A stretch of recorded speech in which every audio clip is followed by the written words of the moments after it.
This lesson covers geometric sequences and series, the sum of a geometric series, the sum of an infinite geometric series, and I also touch on how to use your calculator to find regressions of linear, quadratic, exponential, quadratic, quartic expressions.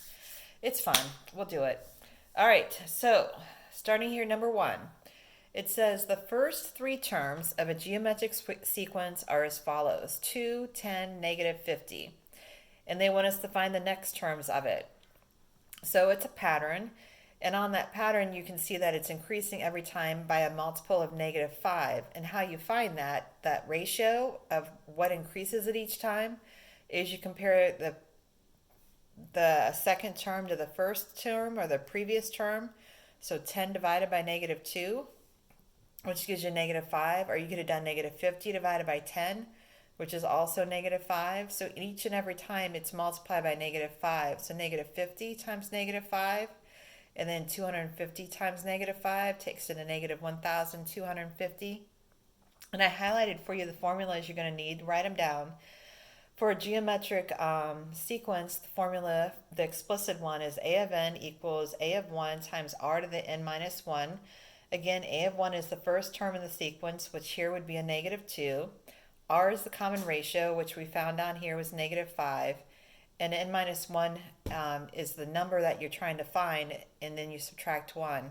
So like here, negative 50 is the third term. Remember, this is the first term, the second term, the third term. I'll write them down here. This is the first term in the sequence, the second one, the third one, the fourth one.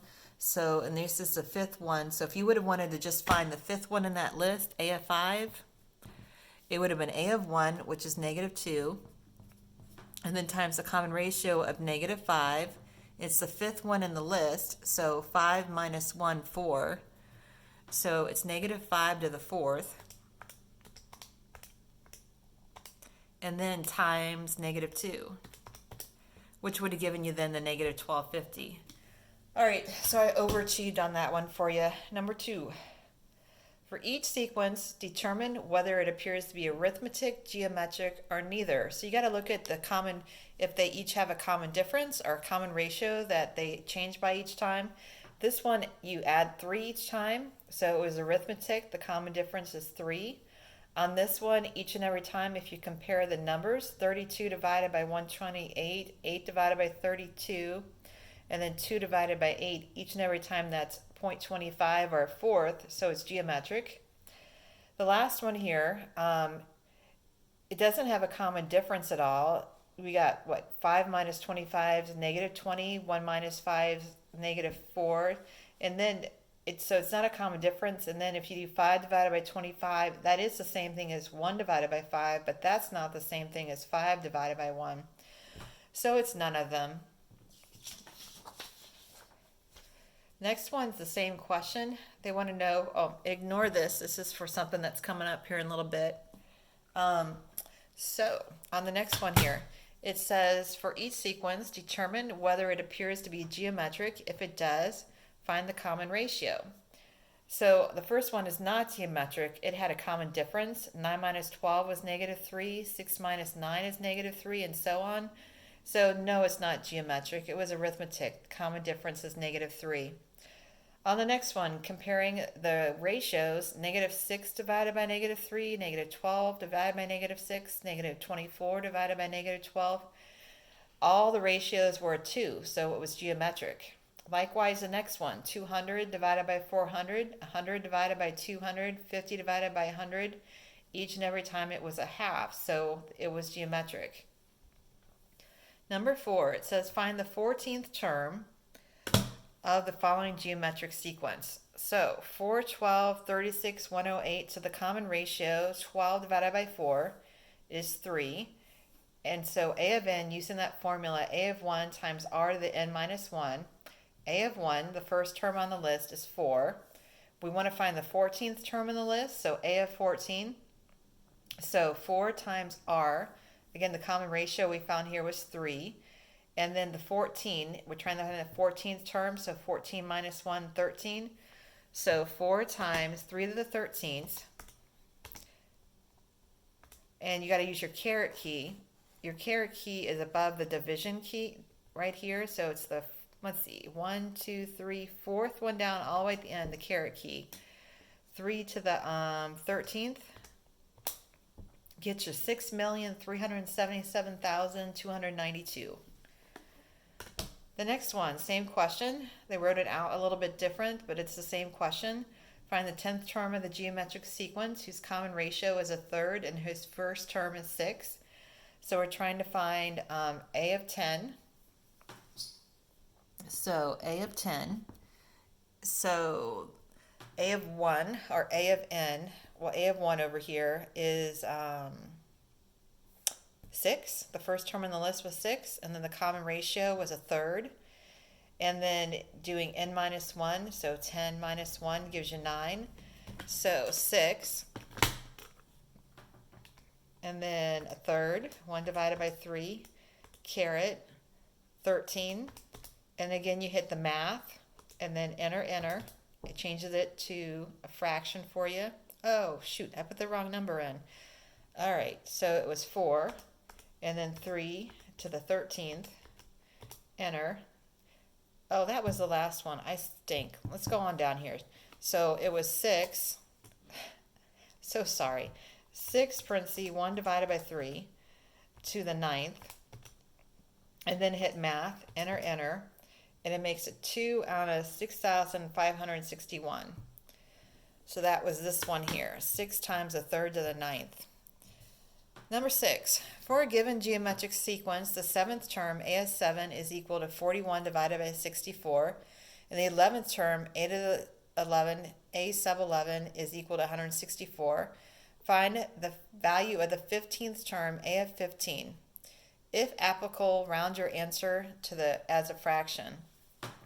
All right, so they gave us 41 over 64 is the 7th term. We don't know what r is, or what a of 1 is. And again, it's to the n minus 1, so 7 minus 1, 6. And then the 11th term is 164, so 164 equals a of 1 and r. And then to the n minus 1, so 11 minus 1 is 10. All right, so then I took it up here. And what I did was divided the two equations. So 164 divided by 41 over 64.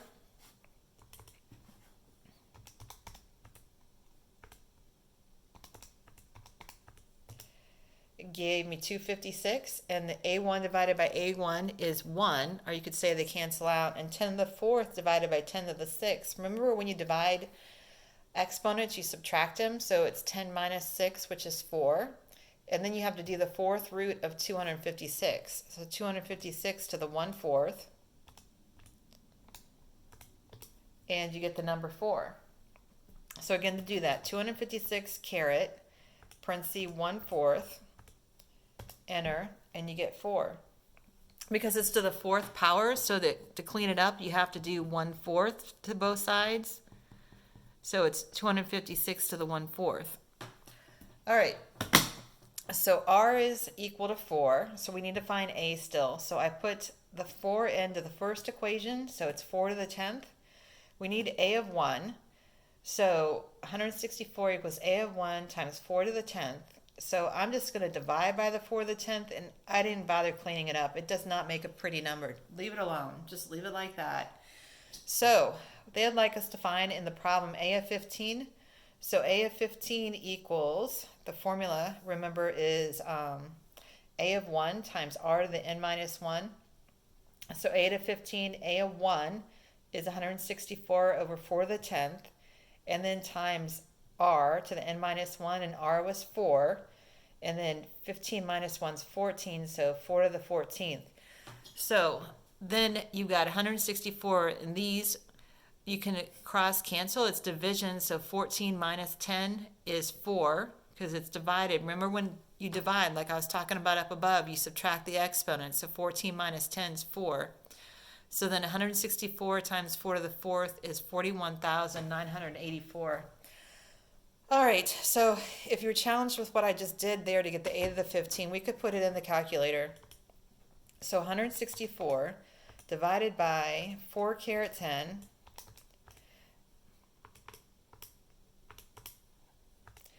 And then we need to multiply that answer times 4 to the 14th.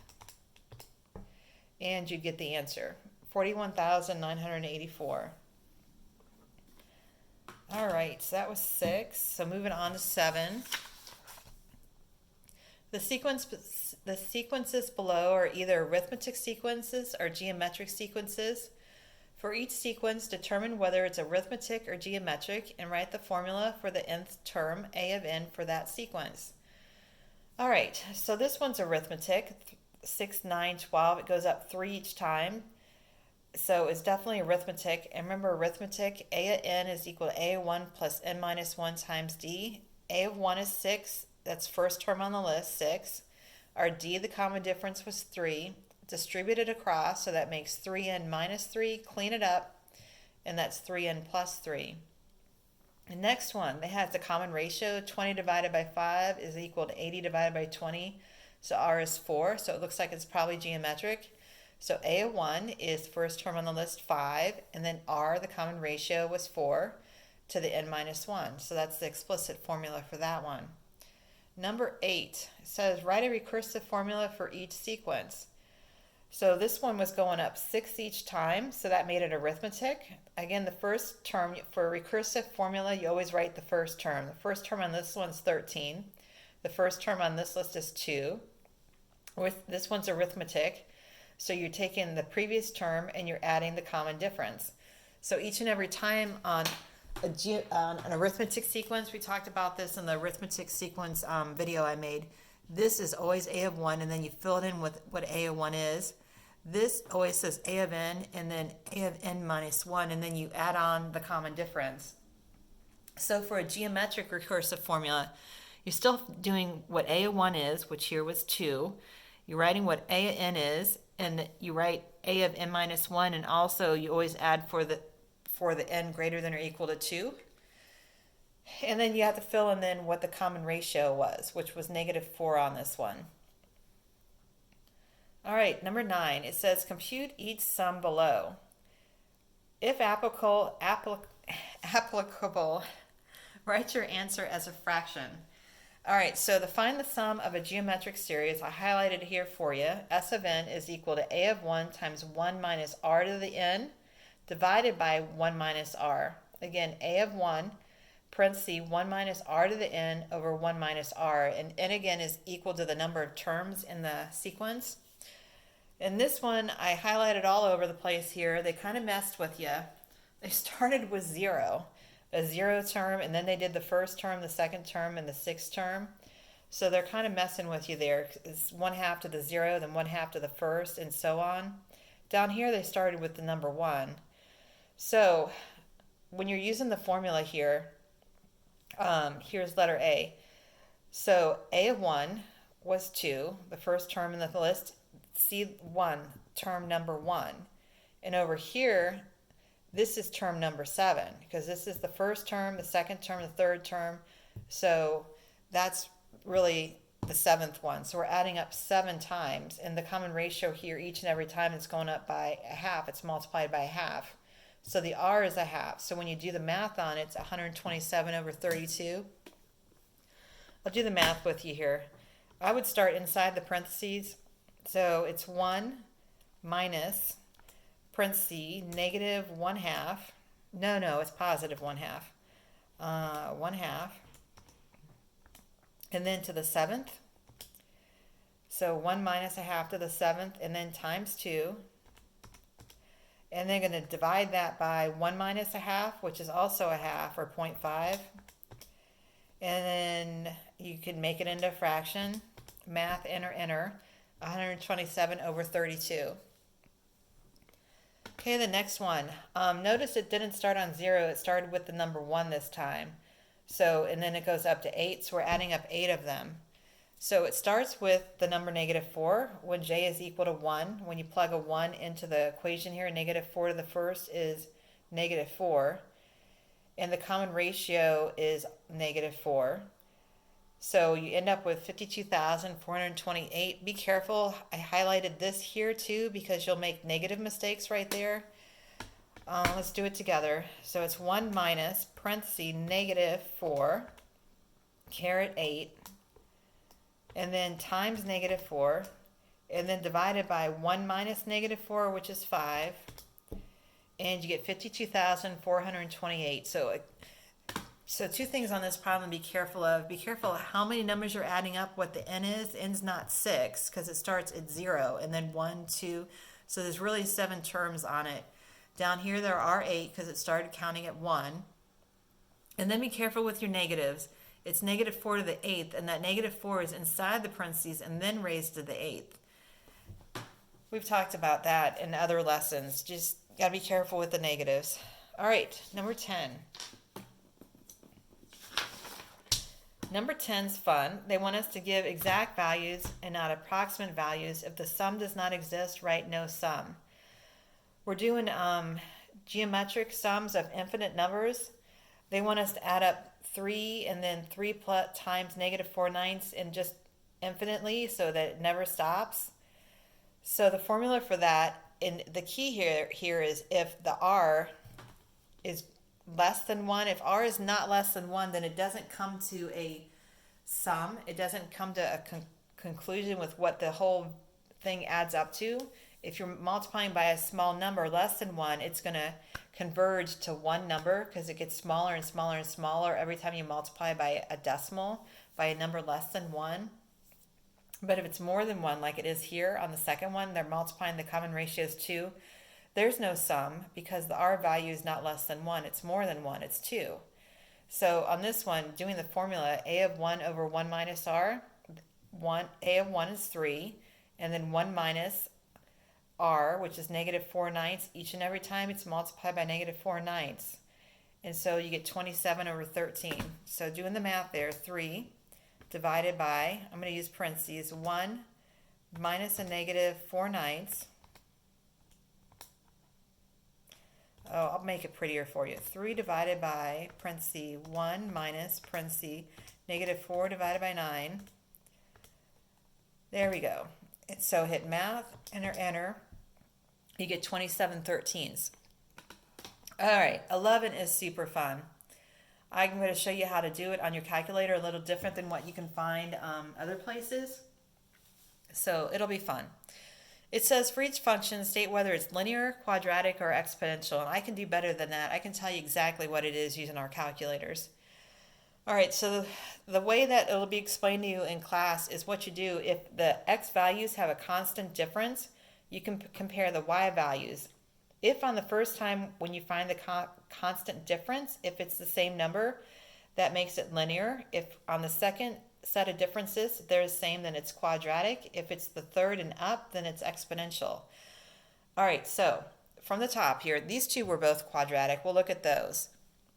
So when we do the first set of differences, 46 minus 69 was negative 23. 29 minus 46 was negative 17. Well, no, that was negative 23. I'm so sorry. 46 minus 69 is negative 23. 29 minus 46, negative 17. 18 minus 29, negative 11. 13 minus 18 is negative 5. And then when you subtract those, negative 17 minus negative 23 is 6. Negative 11 minus negative 17 is 6. Negative 5 minus negative 11 is 6. And so the first differences weren't the same, but the second differences were the same, which makes it quadratic. Likewise over here, the differences on the first ones and then the differences on the second ones were all negative 6, so that made it quadratic. This one was a little strange. The first one wasn't the same, the third one wasn't the same, the second one wasn't the same, the third wasn't the same. So honestly, based on that, I don't think you can really say it's exponential. That's what they're claiming the answer is, but I'm going to show you another way to do it now. Let's start with function 2 for fun. So turn your calculator on, go to stat, hit enter under edit, go to the top, hit clear at the top of your list to get rid of whatever's there. Now we're ready to put the list in. So list 1 is going to be the x, 4, 5, 6, 7, 8. Then list 2 is 69, 46, 29, 18, 13. Go back to stat. The first choice, go over menu to calculate, go on down to choice 4. So our first choice is, could it be a linear regression? the R value is not 1. So no, it's close to that, but it's not a 1. If it is, then the R values are 1. So let's try it again. To go back to stat, go to calculate, quadratic, so that's to the second. Go down to calculate. The R value is 1, so it is definitely quadratic. Not only that, it gives us the equation for it. It is 3x squared plus negative 50x and then plus 221. So we can find the actual equation for it, function number 2 here, using our calculator. So again, it would be y equals a, which is 3x squared, and then minus 50x, and then plus c, which is 221. All right, so we're going to do that on function number 1. So going back here, go back to stat, go over to calculate, hit enter. No, I'm so sorry. Stat, edit. Got to go to the top of the list, hit clear. So we're clearing everything out so we can put in the new one. We're going to put all these numbers in. So sorry. All right, so putting the new numbers in. The x's are 3 through 7. And then the y's, 3, 12, 48. So each time you hit enter after you type a number in. All right. Then it is always a good idea to take a quick look at it, make sure you entered everything right, or just take your time and do it right the first time. All right, so I'm going to go to stat, calculate. So the first choice would be linear to the first. So go down and calculate. And you can see the R value is nowhere near 1. Well, I mean, it's not terrible, but it's not 1. So go back to stat, let's try quadratic. The R value is getting closer to 1. Go back to stat, calculate, then cubic, so that would be to the third. The R value is pretty close to 1. Go back to stat. So the next choice is, I think, quadratic. And it gives you exactly 1. So it is. It's to the fourth. So the equation for this one, for these values right here, the exact equation for it, I'll write it above here, would be y equals a, which is 10.125, so 10.125 x to the fourth, minus 168.75 x to the third, and then plus c, so plus 1056.375 x squared, and then let's see, minus 2913.75 x, and last of all plus 2973. So if you put that in your calculator under y equals, you could generate this list of numbers that are exactly right here. Again, what I did was I went to the word stat, I hit enter, you go to the top of the list, hit clear, go down so you can put your new numbers in it, clear and go down, and then put your new numbers in, then go back to stat, go over to calculate, and then you can choose linear, quadratic, cubic, and then quartic to the fourth. Yeah, I think that's as high as it goes there. All right, kind of fun. I thought you'd like that. All right, and then the questions kind of repeat again. It's the same questions that we did. It goes back to number 1 again. All right, so if you want any help on anything, let me know. Send me an email. We'll work on it together. Have a good night.